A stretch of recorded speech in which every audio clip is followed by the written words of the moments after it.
नमस्कार विद्यार्थी मित्रांनो, ASW गुरुजीमध्ये आपले स्वागत. आज आपण पोलीस भरती सराव पेपर क्रमांक 14 गणित या घटकाचे विश्लेषण भाग क्रमांक 4च्या या व्हिडिओमध्ये पाहणार आहोत. व्हिडिओ शेवटपर्यंत पहा. जे काही गणिताचे तुमचे कन्सेप्ट होते राहिलेले ते या व्हिडिओच्या माध्यमातून आपण सांगण्याचा प्रयत्न करत आहोत. बरेच गणित आपले या माध्यमातून जे काही चुकले असतील ते चुका सुधारून आपण समोरच्या पेपरमध्ये विशेष प्रावीण्य मिळवाल अशी माझी अपेक्षा आहे. गणित या घटकातील पहिला प्रश्न होता मित्रांनो, 76वा प्रश्न. -3/7 या संख्येची बेरीज व्यस्त संख्या कोणती? बऱ्याच मुलांचे हे प्रश्न चुकला. याचं कारण म्हणजे काय की हे गणित बरोबर वाचलं नाही. या गणितात पहा, बेरीज व्यस्त म्हणते, गुणाकार व्यस्त नाही. त्यामुळे बऱ्याच जणांचं चुकलं. सरळ सरळ काय केलं आहे, गुणाकार व्यस्त केला आणि इथे चिन्ह दिलं. तर लक्षात ठेवा, बेरीज व्यस्त म्हणते आणि बेरीज व्यस्त संख्या जी असते ती काय असते,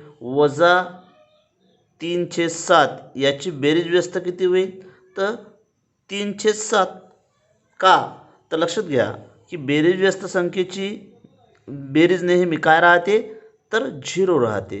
पहा, 3/7 याची -3/7ची बेरीज व्यस्त होईल अधिक 3/7 आणि हे दोन्ही कटले तर राहिले किती, 0. बेरीज व्यस्त सांगितली, इथं गुणाकार व्यस्त नाही. इथे पर्याय क्रमांक किती होईल मित्रांनो, तर 3/7, पर्याय क्रमांक 2. त्यानंतरचा प्रश्न पहा, 221 नंतर क्रमाने येणारी 25वी समसंख्या कोणती? 221 नंतर क्रमाने येणारी 25वी समसंख्या कोणती? आता मित्रांनो, एक सोप्या पद्धतीने पहा, 221च्या नंतर समसंख्या कोणती, तर 222. आता 222 ही आपण या 25 मधून गृहीत धरली, लक्षात ठेवा. म्हणजेच इथे अधिक इथे 24 संख्या राहतील. आता 24 गुणिला 2, 24 गुणिला 2, कारण इथे कितवी संख्या म्हणते ना, म्हणजे इथे समसंख्या, एक समसंख्या 2 संख्या होतील, आहे की नाही. तर इथे पहा 24 गुणिला 2 म्हणजेच इथे किती येईल मित्रांनो, तर 222 अधिक 24 दोन्ही 48, म्हणजेच इथे 270 येतील मित्रांनो. पर्याय क्रमांक 3 पहा, इथे ही विषम संख्या आहे. इथे काय घ्यायला लागलं आपल्याला, समसंख्या विचारली. म्हणजे 221 नंतर समसंख्या कोणती, 222, परंतु ती 25 मधूनच घेतली ना आपण. 222 एक जी आहे समसंख्या ती 25 मधून घेतली, उरले 24. मग 24 गुणिला 2 म्हणजे किती, 48. मग किती, तर 221 नंतर क्रमाने येणारी 25वी समसंख्या कोणती, तर 270 राहील. पर्याय क्रमांक 3 उत्तर असेल. त्यानंतरचा प्रश्न पहा, 3 अंकी लहानात लहान संख्या कोणती ज्याला 5, 7, 15 या संख्येने भागल्यास प्रत्येक वेळी 3 उरतात? आता एक लक्षात ठेवायचं की इथे 5 भाग जाणाऱ्या संख्या एकक स्थानी किती राहतात, 5 राहतात. म्हणजेच इथे किती उरतील मित्रांनो, 3 उरतील. इथे मात्र 5 कंप्लीट भाग झाल्यावर 110 येतील, म्हणजे जे 2 उरायले हे कटलं आहे. इथे सुद्धा 3 उरतील, त्यामुळे हे गृहीत धरू आपण. इथे 100, 5 जर याला भाग घेतला तर किती, कंप्लीट भाग 100चा जाईल, 2 उरायले, हे सुद्धा चुकले. आता प्रश्न आहे की या सगळ्या संख्या पहा, 15 7 105, 105 म्हणजे उरायले डबल 3, म्हणजे हे दोन्ही बसायले. आता 7 जर भाग दिला तर पाहूया. त्यानंतरचा प्रश्न पहा, 3 अंकी लहानात लहान संख्या कोणती ज्याला 5, 7 आणि 15 या संख्येने भागल्यास प्रत्येक वेळेस 3 उरतात? पहा मित्रांनो, इथे तुम्ही निरीक्षण केलं असेल तर 5 भाग जाणाऱ्या संख्या जे राहतात तिथे एक तर एकक स्थानी 5 किंवा 0 असते. आता इथे 1 ते 110 राहील, 5 भाग जाताना 110 म्हणजे उरायले 2, हे कटले. इथे सुद्धा 100, 5 जर भाग दिला तर 100, म्हणजेच हे सुद्धा कटलं. कारण उरायले 2. आता राहिले हे, तर पहा 15ने याला जर भाग दिलं तर 15 साती 105, म्हणजेच उरायले किती 3. 5नं जरी भाग दिला तर 105 भाग जाते, म्हणजे उरायले 3. आणि 7नं जर भाग दिला तर पहा 7नं जर भाग दिला या संख्येला तर 108ला 7नं भाग द्या, 7 1 7, उरले 3, 7 5 35, उरले 3. म्हणजेच पहा इथे सुद्धा 3 उरत आहे. यानं 5नं जरी भाग दिला तरी 3 उरत आहे आणि 15ने जरी भाग दिला तरी 3 उरत आहे. शेवटी पहा संख्या कोणती येईल मग 108. 79 नंबरचा पहा, पुढीलपैकी पूर्ण वर्ग संख्या कोणती? वर्ग संख्या कोणती? तर पहा मित्रांनो, इथे एकक स्थानी ज्या संख्येच्या एकक स्थानी 2 3 7 8 असतात ती संख्या वर्गसंख्या नसते. ती संख्या वर्गसंख्या नसते. आता इथे पहा 7 एकक स्थानी आहे, म्हणजे ही वर्गसंख्या नाही. निरीक्षणावरून सांगायचं, आपल्याला गणित सोडवायचं नाही. त्यानंतर पहा 5, इथे 5 आहे, पण केव्हाही लक्षात ठेवा जेव्हा एकक स्थानी 5 असते तेव्हा दशक स्थानी 2 असलाच पाहिजे. जसं पहा 15चा वर्ग 225, पहा 5 आहे 2 आहे. 25चा वर्ग 625, पहा 5 आहे तर दशक स्थानी 2 आहेच.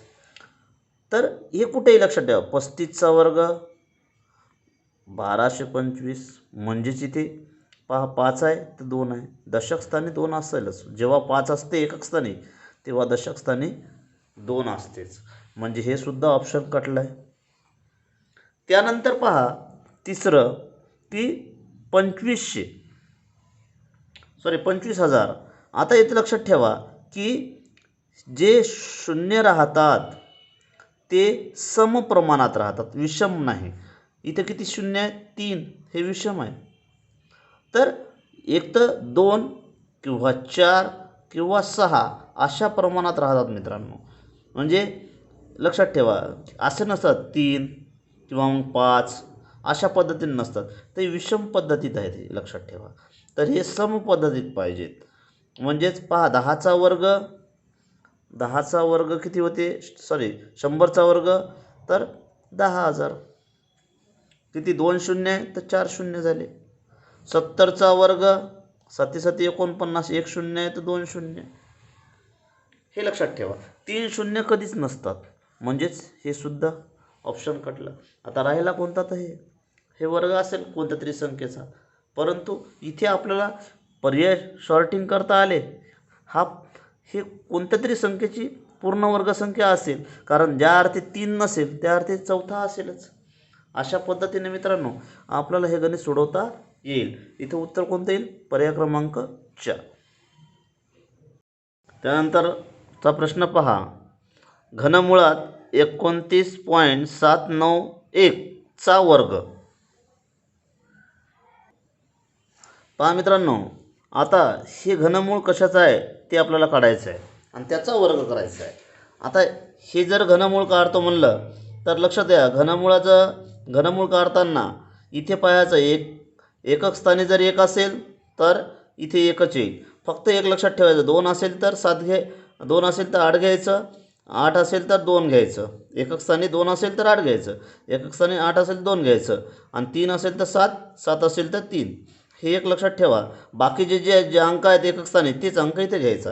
त्यानंतर 3 अंक सोडून द्यायचे. त्यानंतरचा अंकाचा विचार करायचा. 29 कोणाच्या घनाच्या जवळपास आहे, तर 1चा घन 1, 2चा घन 8, 3चा घन 27, 4चा घन 64. आता हे 29 कोणाच्या जवळपास आहे, तर 27च्या, आणि 27चं घनमूळ 3, म्हणजे हे झालं 3.1चा घनमूळ. आता 3.1चं घनमूळ काढलं आपण. 29.791चं घनमूळ किती, 3.1. 3.1चा वर्ग. आता 3.1चा वर्ग किती, तर 31चा वर्ग. आता 31चा वर्ग किती मित्रांनो, 961. आता वर्ग म्हणल्यावर हे पॉईंट कुठे येईल, इथे 9.61 येईल. म्हणजे पर्याय क्रमांक किती, 2 उत्तर येईल. पहा 29.791चं घनमूळ किती 3.1. आपण काढलं 1चं घन, इथे एकक स्थानी 1 आहे म्हणून 1 घेतला, 3 सोडून दिले. आणि 29 कोणाच्या घनाच्या जवळपास आहे तर 27च्या, आणि 27चं 3 म्हणजे इथे 3 येईल. आणि 3.1चा वर्ग किती 9.61. पर्याय क्रमांक 2 उत्तर असेल. त्यानंतरचं गणित पहा 0.05चा गुणाकार व्यस्त पुढीलपैकी कोणता. आता 0.05चा गुणाकार व्यस्त किती होईल 1/0.05. आता हे पॉईंट इथे न्यायचा असेल, 5चा पॉईंट इथे न्यायचा असेल तर वरी काय द्यावं लागेल मित्रांनो आपल्याला 2 0 1 म्हणजे झाले 100. आता 5नं जर 100ला भाग घेतला तर उत्तर किती 20. हे पॉईंट इथं द्यायचा, इथं आणला तर 2 पॉईंट इकडे सरकायला उजवीकडे, म्हणजेच इथे 2 शून्य द्यावे लागेल. आणि मग 100/5 म्हणजेच किती 20. पर्याय क्रमांक 3 उत्तर असेल. त्यानंतरचा प्रश्न पहा 4चा घन गुणिला 3चा घातांक 0, 4चा घातांक 0 वजा 3. आता इथे 4चा घातांक 3 म्हणजेच किती मित्रांनो तर 64. 4चा घन किती 64 गुणिला 3चा घातांक 0 म्हणजे 1, 4चा घातांक 0 म्हणजे 1 वजा 3. इथे किती येईल मित्रांनो 64. आता इथे पहा 1 वजा 3 म्हणजेच किती वजा 2. वजा 2नं 1ला गुणलं तर उत्तर किती येईल वजा 2. म्हणजे 64 दुनी 128. परंतु कोणते 28 100 वजा 128. पर्याय क्रमांक 4 उत्तर असेल. पहा 4चा घन 64, 3चा घातांक 0 म्हणजे 1, 4चा घातांक 0 म्हणजे 1 वजा 3. आता इथे वजा 3मधून 1 गेले वजा 2 राहिले, गुणिला 1 म्हणजे वजा 2, आणि 64 गुणिला वजा 2 म्हणजे 128. पर्याय क्रमांक 4 उत्तर असेल. त्यानंतरचा प्रश्न पहा वजा 1चा घातांक 5 गुणिला वजा 2चा घातांक 3 गुणिला वजा 5चा घातांक 2. पहा मित्रांनो इथे जर विषम संख्या असेल, घातांक विषम असेल आणि वजाचं चिन्ह असेल तर येणारं जे उत्तर असते ते वजाच असते. विषम असेल तर वजाच. आता इथे विषम आहे वजाच उत्तर येईल, आणि इथे सम असेल तर अधिक उत्तर येते. आता वजा 1 गुणिला वजा 1 गुणिला वजा 1 गुणिला वजा 1 5 वेळेस जर केलं तर उत्तर मात्र एकच येईल, पण उत्तर काय येईल वजा 1, कारण इथं घातांक काय विषम आहे. गुणिला 2चा घन किती 8, परंतु इथे विषम संख्या आहे म्हणजेच हे वजा येईल. गुणिला 5चा वर्ग, इथे हे समसंख्या आहे, 5चा वर्ग किती 25. आता वजा वजा याचा गुणाकार काय होते, गुणाकारात वजा वजा इथे होते 8, 8 1 8 आणि वजा वजा अधिक गुणिला 25 म्हणजेच किती होईल मित्रांनो तर 25 8 200. पर्याय क्रमांक किती राहील मित्रांनो तर 2. त्यानंतर पहा रेषा ए बी आणि सी डी हे समांतर आहे. काय समांतर रेषा आहेत ए बी आणि सी डी हे काय आहेत समांतर रेषा आहेत. ठीक आहे. आणि रेषा एक्स वाय छेदिका आहे. एक्स वाय काय छेदिका आहे एक्स वाय. ठीक आहे. तर त्याची छेदिका आहे व्युत्क्रम कोनाच्या जोड्या किती तयार होतील. आता मित्रांनो लक्षात घ्या इथे व्युत्क्रम कोनाच्या जोड्या संगत कोनाच्या जोड्या 4 तयार होत असतात. म्हणजे व्युत्क्रम कोण कोणते पहा, हे याचा व्युत्क्रम कोण कोणता हा, हे एक व्युत्क्रम कोनाची जोडी, नंतर ही एक व्युत्क्रम कोनाची जोडी. म्हणजे किती जोड्या तयार होतील तर 2 जोड्या तयार होतील. व्युत्क्रम कोनाच्या जोड्या किती तर 2. आता अंतर कोण जर विचारलं पहा व्युत्क्रम कोण कोणते, याला अपोजिट हे आणि याला हे झाले व्युत्क्रम कोण. आणि जर विचारलं आंतरकोन, काय विचारलं आंतरकोनाच्या जोड्या, तर आंतरकोनाच्या जोड्या मात्र मित्रांनो आंतरकोन हे राहतात हे आणि हे झालं तुमचं आंतरकोन. आंतरकोनाची मापाची बेरीज 180, हे आणि हे झाले आंतरकोन. हे सुद्धा 2 जोड्या राहतील. आणि संगत कोनाच्या मात्र 4 राहतील. संगत कोण कोणते 1 2 3 4 5 6 7 8 म्हणजेच इथे तर संगत कोणाच्या किती जोड्या होतील 4. हे संगत कोण याला, हा याला, हा याला आणि हा याला, अशा 4 जोड्या संगत कोणाच्या. तर इथे व्युत्क्रम कोणाच्या जोड्या किती मित्रांनो, तर 2. हे याला, हे याला, इथे 2 जोड्या व्युत्क्रम कोणाच्या आहेत मित्रांनो. पर्याय क्रमांक 1 उत्तर असेल. त्यानंतर 85 गणित पहा. सोबतच्या आकृती निरीक्षण करून मापकोन ACD चे माप किती काढायचे. ACD चं माप काढायचं आपल्याला. आणि मापकोन A बरोबर किती दिले 35 दिलेला आहे आणि B बरोबर 65 दिलेला आहे. आता याचं माप काढायचं आहे आपल्याला. एक माहीत आहे त्रिकोणाच्या बाह्यकोनाचा गुणधर्म. त्रिकोणाच्या बाह्यकोनाचा गुणधर्म काय सांगते की दुरुस्त कोणाच्या मापाची बेरीज, दुरुस्त कोणाच्या मापाची बेरीज ही बाह्य कोणाच्या मापाच्या एवढी असते. आता 65 आणि 35 किती आहे मित्रांनो, तर हे 100 झाले. तर हे सुद्धा माप किती राहते 100 राहते. हे 35 आणि हे 65 याची बेरीज किती झाली 100. तर ही बाह्य कोणाच्या मापा एवढी राहते. आता जर तुम्ही त्रिकोणाचा गुणधर्म जर वापरला तर 35 65 आणि इथे किती राहील मित्रांनो, तर इथे राहील 80. हे राहील 80. 65 35 आणि 80 किती झाले 180. कारण त्रिकोणाच्या तिन्ही कोणाच्या मापाची बेरीज किती राहते 180. आता हे जर 80 असेल तर रेषीय जोडीतील कोणाच्या मापाची बेरीज किती राहते 180. म्हणजे हे राहील 100. असंही करता येईल. म्हणजेच उत्तर किती राहील ACD बरोबर तर 100. पर्याय क्रमांक 4 उत्तर येईल मित्रांनो.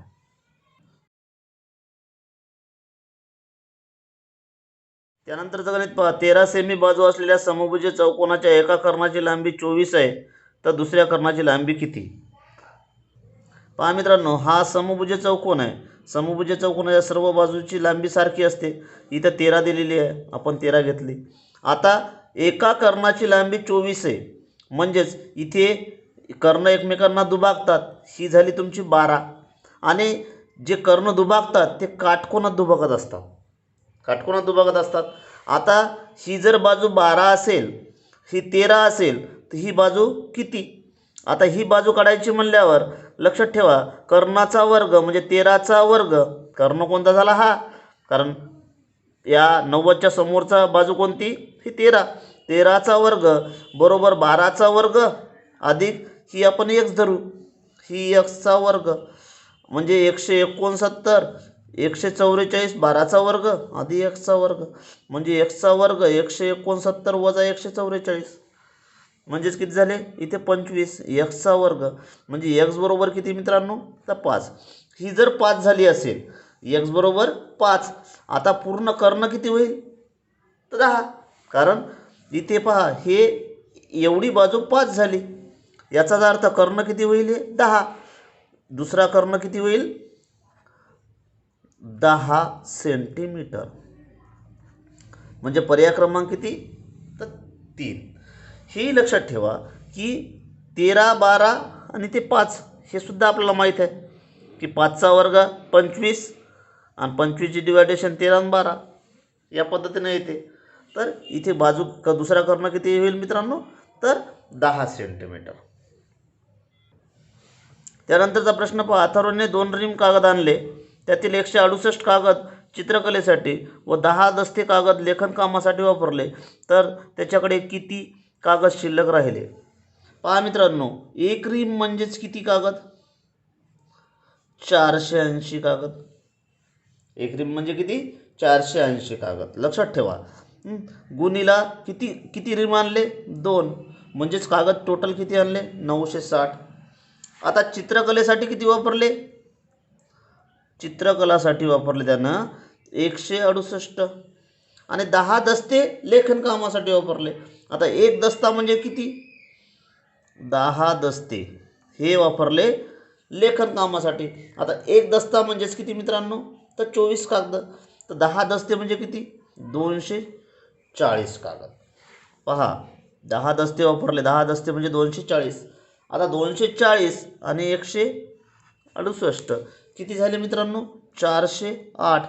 हे 960मधून 408 गेले तर किती राहिले? 552 कागद राहिले. आता 552 हे लक्षात ठेवा की 552 एक 24 कागद म्हणजेच एक दस्ता. मग 552 कागद म्हणजेच किती दस्ते? इथे किती येईल मित्रांनो? x बरोबर 552 भागीला 24 म्हणजेच इथे उत्तर येईल मित्रांनो 23. 24 दुनी 48 उरले 7, 24 त्रिक 72, 23 दस्ते येतील. म्हणजेच इथे किती उत्तर किती येईल मित्रांनो? तर 2 पर्याय क्रमांक. हे लक्षात ठेवा. एक रिम कागद म्हणजेच किती? 480 कागद. 2 रिम झाले 960. चित्रकलेसाठी वापरले 168 कागद आणि 10 दस्ते वापरले. 10 दस्ते म्हणजे एक दस्ता म्हणजे 24 कागद. मग 10 दस्ते म्हणजे 240. याची बेरीज करा. 408.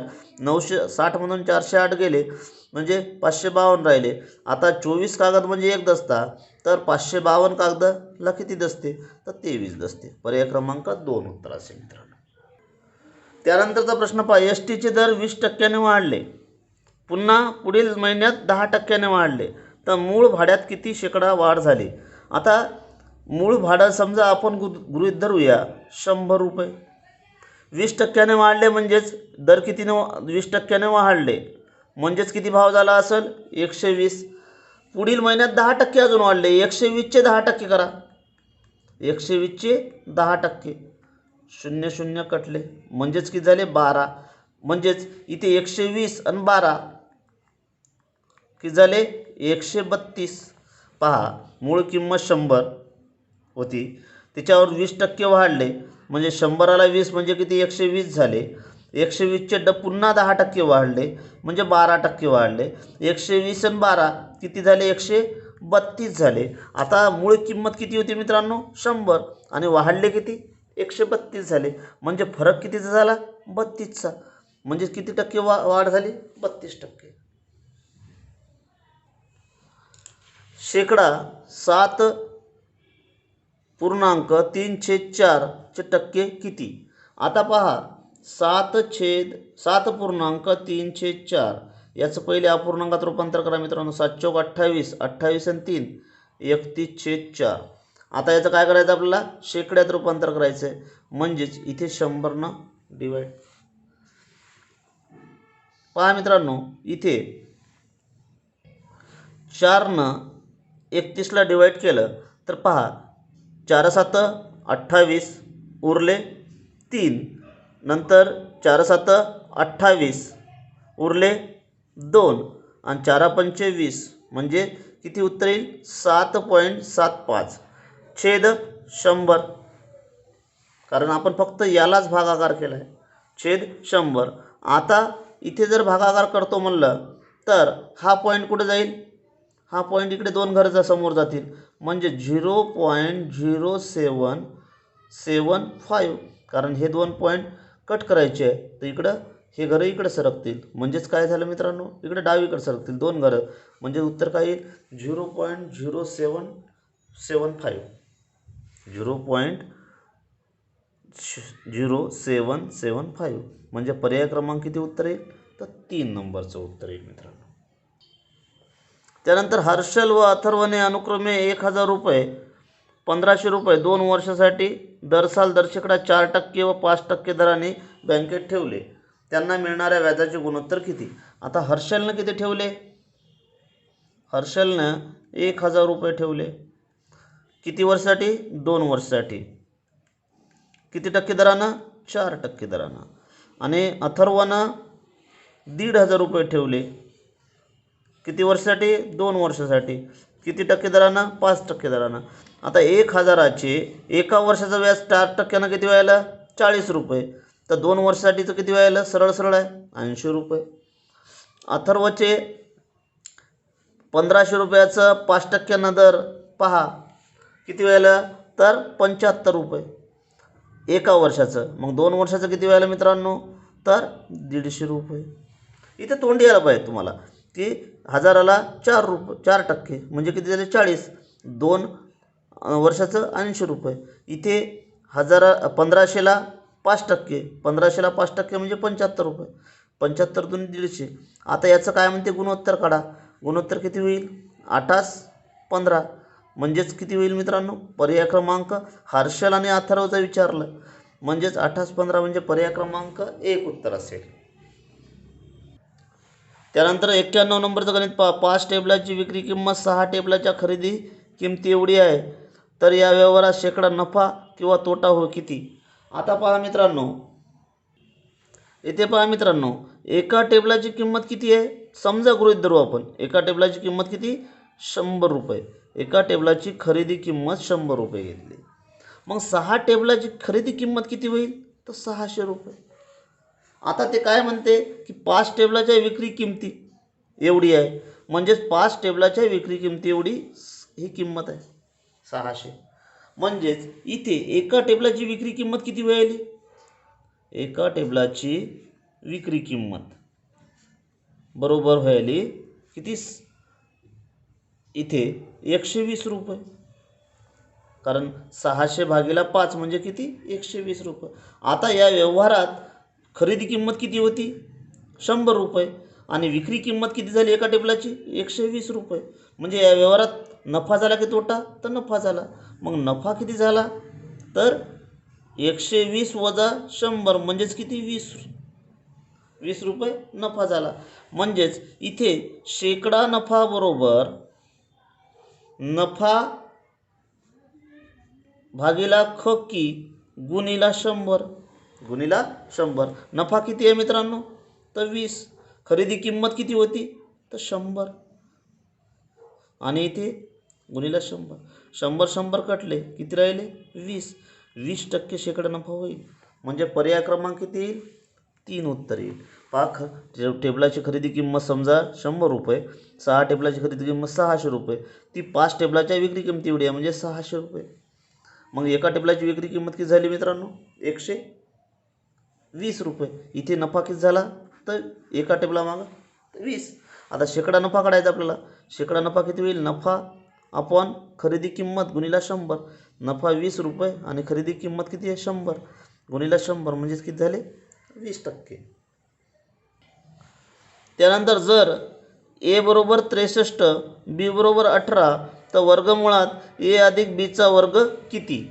याची किंमत काढायची कशी पहा मित्रांनो. वर्गमुळात ए अधिक बीचा वर्ग आहे, म्हणजेच इथे वर्गमुळात एची किंमत किती आहे? 63 आणि इथे किती आहे? 18, त्याचा वर्ग.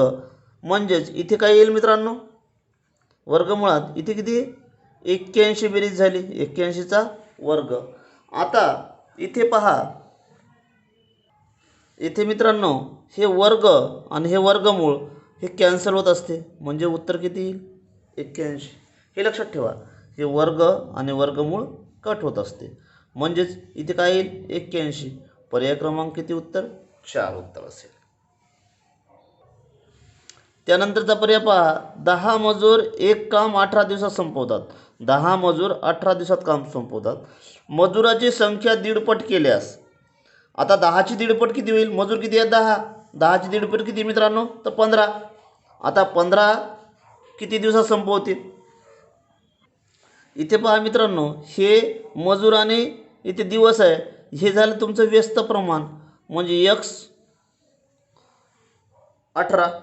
आता इथं तिरपा गुणाकार करा, म्हणजेच किती? 10 गुणीला 18 आणि x गुणीला 15. इथे x बरोबर 10 गुणीला 18/15. 5 दुनी 10, 5 त्रिक 15, 3 एक 3, 3 सका 18, म्हणजे बेसकम 12 दिवस लागतील मित्रांनो. पर्याय क्रमांक 4. इथे फक्त लक्षात ठेवा, दीडपट 10ची दीडपट किती? 15. इथे व्यस्त प्रमाण झाले. त्यानंतरचा 94 प्रश्न पहा. समान व्यासाच्या 4 नळाने एका पाण्याची टाकी 60 मिनिटात भरते, तर यापैकी फक्त 3 नळ चालू ठेवले तर ती टाकी किती वेळात भरेल? तर मित्रांनो यासाठी हे सूत्र वापरायचं, जुने नळ संख्या गुणिला जुना वेळ बरोबर नवे नळ संख्या गुणिला नवा वेळ. आता जुने नळ संख्या किती आहे? तर 4 आणि जुना वेळ 60. नवे नळ संख्या 3 आणि नवा वेळ आपल्याला काढायचा आहे, म्हणजे एक्सची किंमत काढायची आहे मित्रांनो. 4 गुणिले 60 भागिले 3, 3 एक 3 आणि इथे 20, म्हणजे 4 गुणिले 20 म्हणजेच किती 80. म्हणजेच किती मिनटं लागेल मित्रांनो 80 मिनटं लागतील. फक्त हे सूत्र लक्षात ठेवा. जुने नळ संख्या गुणिला जुना वेग बरोबर जुने नवे नळ संख्या गुणिला नवा वेग, आणि याची किंमत टाकली की आपल्याला हे उत्तर मिळून जाईल. किती मिनटं लागेल 80 मिनटं लागेल. त्यानंतर 95 पहा. एका गाडीने 120 किमी अंतर 40 किमी वेगाने कापले आणि नंतरच्या अंतर 80 किमी अंतर 40 किमी वेगाने कापले, तर गाडीचा वेग किती?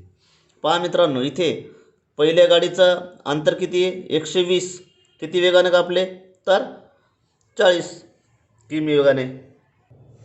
म्हणजे पहिल्या गाडीने 120 अंतर किती 40 किमी वेगाने कापले, म्हणजे किती तास लागेल 3 तास वेळ लागेल. दुसऱ्या गाडीचं 80 किमी किती अंतर 40 किमी वेगाने कापलं, मग इथे 2 तास लागेल. आता एकूण अंतर किती होईल मित्रांनो? गाडीचा वेग काढायचा आपल्याला, गाडीचा एकूण वेग काढायचा आहे. मग अंतर किती आहे 120 पहिल्या गाडीचं आणि दुसऱ्या गाडीचं 80, आणि एकूण कालावधी किती लागला 3 तास आणि 2 तास, किती झाले 5 तास. 120 आणि 80 किती झाले 200, 200/5 म्हणजेच किती 5 जर भाग दिला तर 40 उत्तर येते. म्हणजे 40 किमी पर आवर, म्हणजे पहिला पर्याय येईल मित्रांनो. त्यानंतरचं गणित पहा. एक मुलगा आठवड्यात सरासरी 55 पाने वाचतो.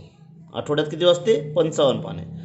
5 दिवसात सरासरी 56 पाने वाचतो व शेवटच्या 3 दिवसात सरासरी 52 पाने वाचतो, तर 5व्या दिवशी तो किती पाने वाचतो? पहा, आठवड्याची सरासरी किती आहे मित्रांनो 55 पाने हे आठवड्याची. त्याच्यानंतर 5 दिवसाची पाने किती वाचतो 5 गुणिले 56 पाने वाचतो. शेवटच्या 3 दिवसाची तर 3 गुणिले 52 पाने वाचतो. आठवड्याची पानं किती वाचतो मित्रांनो तर ते वाचते 385. याचा जर गुणाकार केला तर किती 385. आता 5 गुणिले 56 म्हणजे किती 280, आणि 3 गुणिले 52 म्हणजेच किती 156. आता या दोघांची बेरीज करा. हे किती दिवसाची बेरीज होईल 8 दिवस, आणि प्रत्यक्षात किती 7 दिवस. 8 दिवसाची बेरीज किती होईल मित्रांनो इथे तर 436. 436 मधून हे 8 दिवसाच्या जे सरासरी आहे त्यातून तुम्ही आठवड्याची हे काढून टाका दिवस, म्हणजे किती होईल मित्रांनो तर 385 वजा करावं लागेल आपल्याला. 436 मधून 385 गेले तर किती राहिले 51. म्हणजेच 5व्या दिवशी ते किती पाने वाचेल तर 51. आठवड्याचे किती 385, 5 दिवसाचे पहिल्या 5 दिवसात 280 आणि शेवटच्या 3 दिवसाचे 156. या दोघांची बेरीज 436. 436 मधून किती 385 गेले 51 राहिले.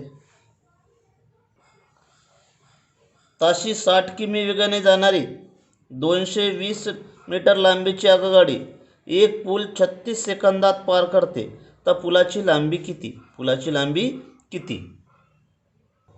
रेल्वेचं कोणतंही गणित असो मित्रांनो, या सूत्रावरच गणित असते जवळपास सगळे.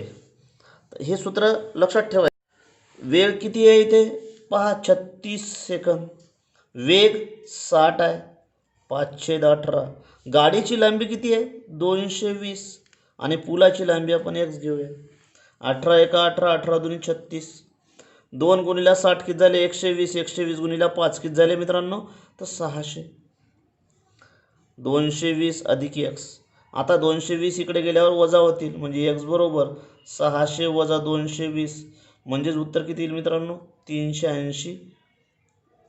हे काय पुलाची लांबी असेल. 380 काय असेल पुलाची लांबी. पर्याय क्रमांक किती मित्रांनो तर 4 उत्तर असेल. हे सूत्र लक्षात ठेवायचं. वेळ वेग गुणिला 518 गुणिला लांबी. हे लक्षात ठेवलं की जवळपास सगळेच रेल्वेचे गणित आहे याच सूत्रावर राहते. सूत्र एकच लक्षात ठेवायचं. वेळ वेग 518 बरोबर अंतर. एवढं लक्षात ठेवलं आणि त्यात किंमत टाकल्या की आपलं उत्तर सहज निघते मित्रांनो. त्यानंतरचं गणित पहा. 3/8 चे 24%, 3/8 चे 24%, 3/8 चे 24%, टक्के म्हणल्यावर खाली शून्य. आता इथे पहा 8 एका 8, 8 त्रिक 24, म्हणजेच इथे किती 3 त्रिक 9, 9/100. आता 9ला जर 100 भागितलं तर उत्तर किती येते मित्रांनो? 0.09. म्हणजेच पर्याय क्रमांक किती आहे असेल? उत्तर 3 पर्याय असेल नंबर 0.09. याला जर भागितलं 9ला 100 तर 0.09 उत्तर येते. त्यानंतर 99 प्रश्न पहा. एका पुस्तकाचा 3/5 भाग व 15 पाने वाचून झाल्यावर 125 पाने वाचायची शिल्लक राहिली तर त्या पुस्तकात एकूण पाने किती? अतिशय सोपं गणित आहे मित्रांनो आणि हे परीक्षे दृष्टिकोनातून अतिशय महत्त्वाचं आहे. वेळोवेळी अशा पद्धतीचे गणित विचारतात, त्यामुळे सोप्या पद्धतीने लक्षात कसं ठेवायचं, एकच टेक्निक लक्षात ठेवायची की किती भाग वाचला? 3/5 भाग वाचला, म्हणजे राहिला किती? 2/5 राहिला, 2/5. आता 2 म्हणजेच इथं पहा मित्रांनो 3/5 भाग वाचला म्हणजे 2/5 भाग राहिला. मग दोन भाग म्हणजेच इथे 15 अधिक 125, कारण हे वाचून झाला आणि शिल्लक राहिले, म्हणजेच इथे 140. 2 भाग म्हणजेच 140, तर 5 भाग म्हणजेच किती? 5 भाग म्हणजे किती? पहा 2 म्हणजेच 140, या दोघांची बेरीज करायची आणि याच्यातली 3/5 वाचलं म्हणजे राहिले किती? 2/5. तर 2 म्हणजे 140, तर 5 म्हणजे किती? 5 भाग म्हणजे किती? पहा 140 गुणिले 5/2, म्हणजे इथे किती येईल मित्रांनो? 70. 2 जर भागितलं 140ला 70 येईल. 70 गुणिले 5 म्हणजेच किती? 350. म्हणजे पर्याय क्रमांक किती राहील मित्रांनो? पर्याय क्रमांक 2. याच टेक्निकनं गणित करायचं, अतिशय सोपी पद्धत आहे मित्रांनो. फक्त हे लक्षात ठेवायचं किती भाग वाचला? 3/5. मग राहिला किती? 2/5. मग 2 म्हणजेच 140, तर 5 म्हणजेच किती? संपलं. शेवटचं गणित पाहूया. चौरसाची बाजू 20% वाढवली तर चौरसाचे क्षेत्रफळ किती टक्क्याने वाढेल? आता पहा मित्रांनो, चौरसाची बाजू गृहीत धरूया आपण, समजा 10 आहे. किती आहे? 10. आता ही चौरसाची बाजू 10 आहे, म्हणजे याचा क्षेत्रफळ किती होईल? 10चा वर्ग, म्हणजेच किती झाला मित्रांनो? 100. आता 20% बाजू वाढवली. आता 10चे 20%, 10चे 20%, म्हणजेच किती होईल मित्रांनो? 2. 10चे 20% किती? 2. मग किती बाजू किती होईल? 12. आता 12चं क्षेत्रफळ काढायचं. 12 बाजू असलेल्या चौरस क्षेत्रफळ, बाजूचा वर्ग, नवीन चौरस क्षेत्रफळ किती होईल? बाजूचा वर्ग, म्हणजे 12चा वर्ग, म्हणजेच किती झाले? 144. जुन्या चौरस क्षेत्रफळ किती होतं? 100, आणि नवीन चौरस क्षेत्रफळ 144. यातला फरक कितीचा आहे मित्रांनो? 44. म्हणजेच किती टक्क्यानं वाढ झाली? 44% वाढ झाली. पर्याय क्रमांक 4 उत्तर असेल. अशाच पद्धतीने गणित करायचं मित्रांनो. सूत्राचा सुद्धा वापर करून हे गणित सोडवता येते, परंतु हे लक्षात ठेवा की एखाद्या वेळेस सूत्र जर समजलं नाही किंवा आठवलं नाही त्या परीक्षेच्या काळात, तर ही सुद्धा पद्धत आपल्याला माहीत असायला पाहिजे. त्यामुळे मी या पद्धतीने तुम्हाला हे गणित सांगितलेलं आहे. मित्रांनो, हा व्हिडिओ तुम्हाला नक्कीच आवडला असेल. आवडल्यास लाईक आणि शेअर करा आणि माझे चॅनल ASW गुरुजीला सबस्क्राईब करा. धन्यवाद.